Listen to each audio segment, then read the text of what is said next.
Bună, eu sunt Sofie și astăzi vreau să vă arăt cum puteți să faceți un creion pentru tabletă sau telefon.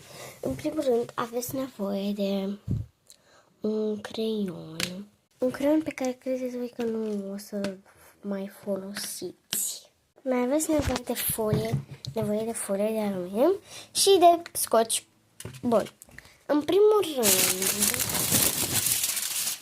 trebuie să vă reglați cu folia de aluminiu să fie cât creionul și eu va trebui să mai tai. Bun. Și acum luați creionul, îl puneți cam așa și o să învârtiți asta în jurul creionului. Revin când termin. Cam așa și acum îl faceți așa. Revin când o să fie bine. Așa, iar acum vom face colțurile astea, cam așa, adică așa. Trebuie să le apăsați bine. Revin. Dacă nu puteți să apăsați și cu foarfecul, gen... Așa, să apăsați. Revin. Și l-am rupt ca să...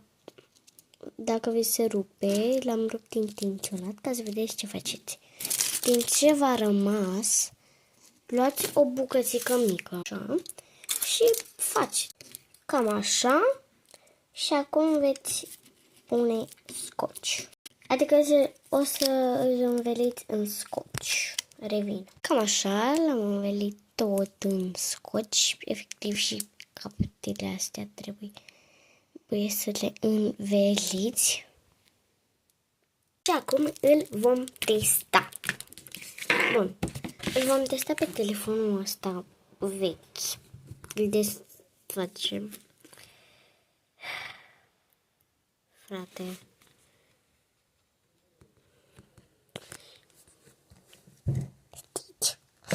Bun.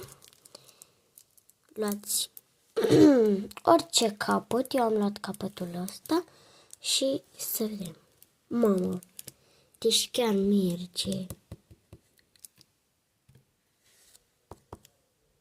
Zicem că intrăm pe Grow Garden, numai că na, te merge mai greu. Și uitați, merge și cam acesta a fost videoul de azi. Sper că a fost de folos și ne vedem data viitoare. Pa, pa! Apropo, vreți să fac și cu tocapoca? Scrieți în comentarii. Pa, pa!